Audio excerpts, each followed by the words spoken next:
The Taliban have seized power in Afghanistan 20 years after the group was first ousted by a US-led invasion in 2001. President Ashraf Ghani has fled the country. The government has collapsed and tens of thousands of Afghans are trying to flee the country. Here's a breakdown of what happened.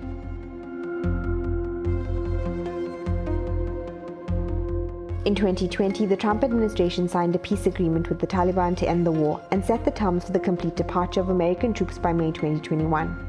When President Joe Biden was elected, he reiterated his commitment to the deal, but he pushed the May 1st deadline back, announcing that US and NATO troops would withdraw from Afghanistan by the 20th anniversary of the September 11th attacks in 2001.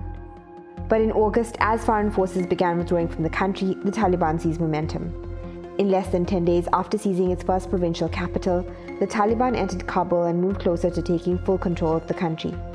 The US has spent $89 billion over the last 20 years to train the Afghan armed forces and police, but they collapsed and fled within days of Taliban advances. So, how did the country fall into the hands of the Taliban so quickly? On paper, the Afghan armed forces are made up of 300,000 personnel and are bigger and stronger than the Taliban. But some reports say that the forces suffered from low morale and a lack of coordination, and that corruption in the country had led to ghost soldiers. These are soldiers who are on the payroll but don't actually exist. A US watchdog in 2018 reported that billions of dollars of Western foreign aid has been wasted due to endemic corruption, and that the corruption in the country has been fueled by the US bringing in vast sums of money and then flooding the country with defense and aid contracts, which led to bribery. The US military also relied on air power to control the country, which the Afghan armed forces don't have. It's really the fault of the US foreign policy and political establishment for 2 decades. The total manpower of the Taliban is unknown, but as of 2017, a West Point report suggests that they were made up of more than 200,000 individuals. The Taliban is a group of former Afghan resistance forces known as the Mujahideen who were funded by the US to fight invading Soviet forces in the 1980s. After the Soviet withdrawal in 1989, the Taliban grew and promised to restore justice and order by eradicating corruption. And by 1996, the Taliban had captured Kabul and declared an Islamic emirate.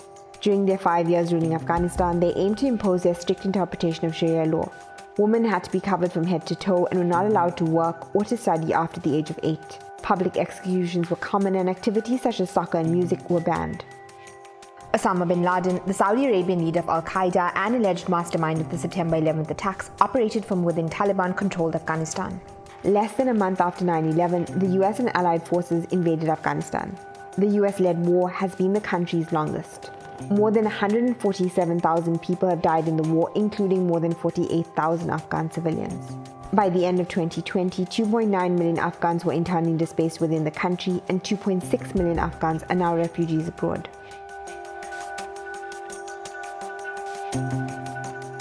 US President Joe Biden says he stands behind his decisions to withdraw troops and that Afghanistan is not America's problem.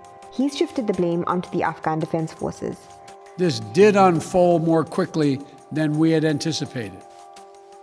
So what's happened? Afghanistan political leaders gave up and fled the country. But many critics say that the rushed and poorly planned withdrawal is to blame, and that the 20 years of invasion, violence, and destabilization has laid the groundwork for the Taliban rule. On 17th of August 2021, the Taliban held their first press conference after the takeover. The group, previously known for severely restricting women's rights, has claimed that they have evolved. They claim they are not a threat to the international community, are committed to a peace process, and will form a government. They have vowed to respect women despite their history of oppression, and have said they will allow women to study and work under the new laws, and that the media will operate but should not go against national values. But rights groups have expressed skepticism over these promises. They have said women can work and girls can go to school. Such promises will need to be honored, and for the time being, again, understandably given the past history, these declarations have been greeted with some skepticism. A June 2020 Human Rights Watch report states that extreme restrictions still exist in areas that the Taliban controls, such as preventing girls from going to school and restrictions on the media. The Taliban has rejected HRW's claims.